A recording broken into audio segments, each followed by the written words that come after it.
بہکائیں گے. اللہ کے سامنے کیا بولا؟ ہم اس کو بہکائیں گے. اللہ تعالیٰ نے کہا کوئی بات نہیں، جا تو بہکا جا کے، تیری جتنی اوقات ہے تو بہکا لینا. میری رحمت کی قسم، یہ زمین سے لے کے آسمان تک بھی اگر میرا بندہ گناہ کر دے گا، گناہوں سے بھر دے، کیا بھر سکتا ہے؟ کیوں بھائی؟ کتنے گناہ کر لو، زمین سے سورج تک نہیں بھر پاؤ گے، آسمان تو بہت دور کی بات ہے. بھر سکتا کیا؟ نہیں بھر سکتا. لیکن اللہ کی رحمت اور اللہ کا کرم یہ ہے کہ اللہ نے کیا کہا کہ میرا بندہ زمین سے آسمان تک بھی اگر گناہوں سے بھر دے اور ایک مرتبہ سچے دل سے توبہ کر لے تو میں اس کو معاف کر دوں گا. یغفر لکم ذنوبکم. اللہ نے یہ نہیں کہا جی چاہے گا تو معاف کریں گے، جی چاہے گا تو نہیں معاف کریں گے، یہ کہا ہی نہیں. یغفر لکم ذنوبکم، قرآن میں فرمایا کہ معافی مانگے گا میں معاف کروں گا. کوئی بڑی بات، اللہ کے لیے کوئی بڑی بات نہیں. صبح سے شام تک ہم ٹکریں مارتے رہے ہیں اللہ کے سامنے، دیش سجدے. اللہ کی بڑائی میں کوئی اضافہ ہوگا بھائی؟ کیوں بھائی؟ اے بھائی نیند آ رہی ہے، آرام سے بیٹھ جاؤ، یہ سونے کی مشین ہوتی. اچھا یہ بتاؤ، صبح سے شام تک اگر ہم ٹکریں مارتے رہیں، خوب سجدے کرتے رہیں، عمار نمازیں پڑھتے رہیں، اللہ کی بڑائی میں کوئی اضافہ ہو جائے گا؟ بڑھ جائے گا اللہ کی بڑائی؟ کبھی نہیں بڑھے گی. پوری دنیا کے سارے لوگ، سارے انسان، سارے جنات، سارے فرشتے اللہ کی نافرمانی کرنے لگے، اللہ کی بڑائی میں کوئی کمی نہیں آئے گی. اللہ کو کیا لینا؟ اسی لیے فرمایا اللہ الصمد، کہ اللہ بے نیاز ہے، اللہ کو کوئی لینے ہی دینا. ہاں اللہ چاہیں گے تو معاف کر، جسے چاہے معاف کر دیں، اللہ جس کو چاہے اٹھائیں جنت میں ڈال دیں.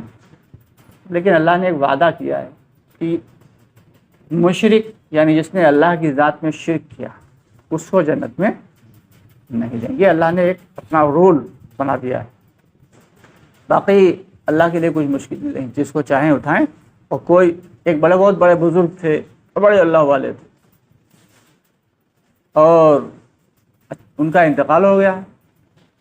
جب انتقال ہوا تو اسی دور کے ایک دوسرے بزرگ تھے، انہوں نے ان کو خواب میں دیکھا اور کہا کہ بھائی کیا رہا آپ کے ساتھ معاملہ؟ کہنے لگے بڑا معاملہ سخت رہا. کہا کیوں؟ آپ تو اتنے اللہ والے اور اتنے نیک پرہیزگار تھے. کہنے لگے ارے ہم نے ایک مرتبہ دودھ پیا رات میں اور میرے پیٹ میں درد ہو گیا.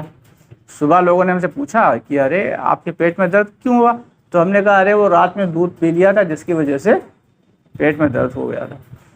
تو اللہ تعالیٰ نے کہا، اس نے ہم سے پوچھا کہ تم کیا لائے؟ تو ہم نے اللہ کو جواب دیا. جب اللہ کے سامنے پیشی ہوئی تو اللہ نے کہا کیا لائے؟ ہم نے کہا وحدت، یعنی آپ کو ایک ماننا، وحدت لائے.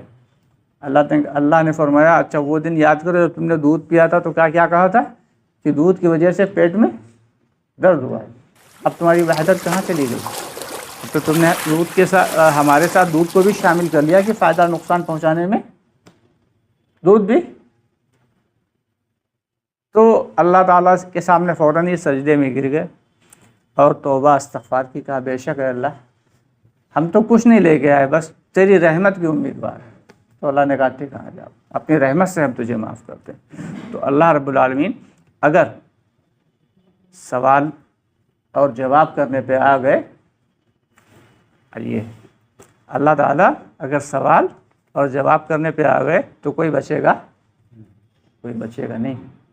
تو اس لیے ہمیں کوشش یہ کرنا ہے کہ ہم نیک عمل کرتے رہیں اور اللہ پہ چھوڑتے رہیں. یہ نہ سوچے ارے ہم نے تو 4 مہینے لگے ہیں، چلنے لگے ہیں، اور ہم نے تو یہ کر دیا، ہم نے تو وہ کر دیا، ہم تو اتنی تسبیح پڑھتے ہیں، ہم تو اتنا قرآن. اس کی کوئی اہمیت اللہ کے یہاں ہے کیا بھائی؟ ارے کوئی ہے؟ اللہ اگر نہ چاہیں، اگر اللہ قبول کر لے تو یہ اللہ کا احسان ہے. عمل کرنا بھی ہے اور اس کی قبولیت کے لیے اللہ سے دعا بھی کرنا ہے، اے اللہ تو اپنے فضل سے قبول کر لے.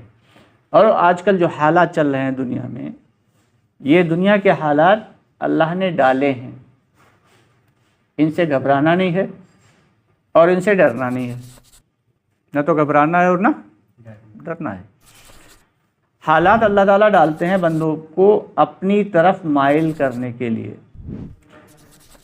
اکثر لوگوں کو دیکھا ہوگا کہ جو لوگ نماز پڑھتے ہیں اور اللہ کے راستے میں جاتے ہیں، وہ جو یا بیچارے مدرسوں میں پڑھاتے ہیں، ان کے اوپر حالات اور پریشانیاں زیادہ آتی ہیں۔ کچھ لوگوں کو یہ بھی کہتے سنا ہوگا، ارے جاؤ معلوم ہے صبح شام تک وہ دیکھو ٹکریں مارا کرتے ہیں، نعوذ باللہ من ذالک، وہ پریشانے رہتے ہیں۔ ابے بیوقوف، وہ پریشان نہیں رہتے ہیں، اللہ نے انہیں چنا ہے اس کے لیے۔ اللہ نے ہدایت اور اپنے بندے کی بخشش کو ایک مخصوص جگہ پہ اٹکا رکھا۔ اب بندہ قربانی کی بنیاد پہ وہاں تک نہیں پہنچ پا رہا ہے، اپنے اعمال کی بنیاد پہ وہاں تک نہیں پہنچ پا رہا، نہ نماز سے، نہ روزے سے، نہ اعمال سے پہنچ نہیں پا رہا، تو اللہ تعالیٰ پہ اس سے پریشانی ڈال دیتے ہیں، غریبی ڈال دیتے ہیں، بیماری ڈال دیتے ہیں، اور آفتیں ڈال دیتے ہیں، دکھ ڈال دیتے ہیں، غم ڈال دیتے ہیں، فکر ڈال دیتے ہیں، دھیرے دھیرے کر کے اس کے درجات کو وہاں تک لے جاتے ہیں جہاں تک وہ ہدایت اٹکی ہوئی، اور وہ جہاں تک پہنچتا ہے ہدایت پا لیتا اس کی، اور اللہ تعالیٰ اس کی مغفرت کر دیتے ہیں۔ تو جو بھی حالات ہم پہ آتے ہیں ان سے گھبرانا نہیں ہے، اور اللہ کے راستے میں نکلنے کے بعد اگر حالات نہیں آ رہے ہیں، یعنی ہم دعوت کا کام کر رہے ہیں، کوئی شخص دین کا کام کر رہا ہے، اللہ کے راستے میں چلے 4 ماہ لگا رہا ہے، 3 دن لگا رہا ہے، ملاقاتیں کر رہا ہے، گشت کر رہا ہے، اور وہ بہت ٹھسے سے آرام سے عیش و آرام سے رہ رہا ہے، تو وہاں صاحب کیا فرماتے ہیں، اگر اس پہ حالات نہیں آ رہے ہیں تو وہ اپنے آپ کو کام میں لگا ہوا نہ سمجھے۔ کیا فرماتے ہیں حضرت؟ وہ اپنے آپ کو کام میں لگا ہوا سمجھے ہی نا۔ اور یہ بات لی کہاں سے گئی ہے؟ یہ حیات الصحابہ میں ایک جوڑا، ایک مرد عورت کا ذکر آیا ہے، ایک صحابی اور ان کی بیوی۔ اب ان کی بیوی جو ہے وہ کہنے لگی ایک صحابی کی، ہم نے تمہیں کبھی بھی، ایک مرتبہ ایک صحابی تھے، ان کی بیوی کہنے لگی کہ ہم تمہارے ساتھ نہیں رہ سکتے۔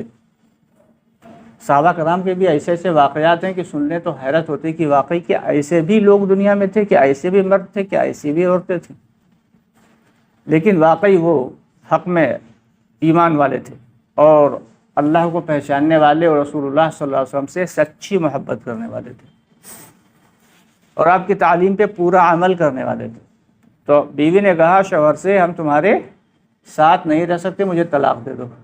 تو شوہر کہنے لگے، اللہ کی بندی، میرے اندر ایسی کون سی کمی تو نے دیکھ لی جو میں تجھے طلاق دے دوں؟ تو مجھ سے طلاق مانگ رہی ہے؟ یہ نہیں، کچھ ہے ایسے مسائل ہیں، تم مجھے طلاق دے دو، میں تمہارے ساتھ نہیں رہوں۔ تو کہا بتاؤ تو۔ کہا اچھا چلو اس کا فیصلہ چلتے ہیں حضور پاک صلی اللہ علیہ وسلم کی خدمت میں کرواتے ہیں۔ چنانچہ وہ عورت اور وہ صحابی، دونوں صحابی اور صحابیہ دونوں چل دیے حضور پاک صلی اللہ علیہ وسلم کی خدمت میں۔ راستے میں اچانک وہ صحابی جو تھے ان کے پیر میں ٹھوکر لگی، انگوٹھے سے خون نکلنے لگا۔ اس عورت نے کہا چلو واپس گھر چلتے ہیں۔ صحابیہ کیا بولیں؟ چلو واپس گھر چلتے ہیں۔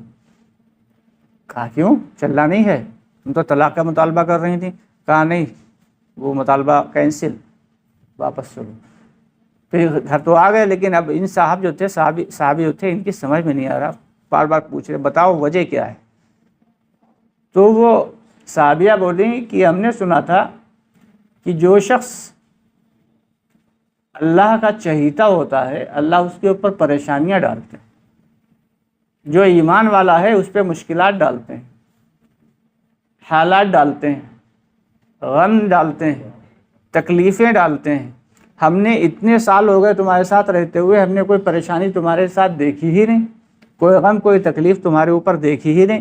ہمیں تو شک ہوا کہ کہیں تم ایمان والے ہو بھی یا منافق، اسی لیے ہم تم سے طلاق لینا چاہتے تھے۔ لیکن جب جا رہے تھے میرے ساتھ تو اچانک تمہارے اوپر وہ تکلیف آئی اور تمہارے انگوٹھے میں چوٹ لگی، خون بہا۔ اس کا مطلب اللہ تمہیں چاہتے ہیں اور تم واقعی ایمان والے ہو، اسی لیے میں نے کینسل کر دیا ارادہ، ہم واپس آئے۔ تو یہ حالات تھے صحابہ کرام کے، ایک ایک بات کی فکر رکھتے تھے وہ، ایمان کے لیے ایسے پریشان اور ایسے سرگرداں رہتے تھے، اور ہم لوگ اپنے جتنا وہ ایمان جو ہے بھی نہیں، واللہ عالم جتنا بھی ہے اللہ کو ہی معلوم ہے کتنا ہے، اس ایمان کے اوپر اتنا زیادہ مطمئن ہو کے بیٹھے ہوئے ہیں کہ اس بات کی گارنٹی لے سکتے ہیں کہ جنت پہ تو جائیں گے انشاءاللہ، ایسے ایک دم بالکل گارنٹی۔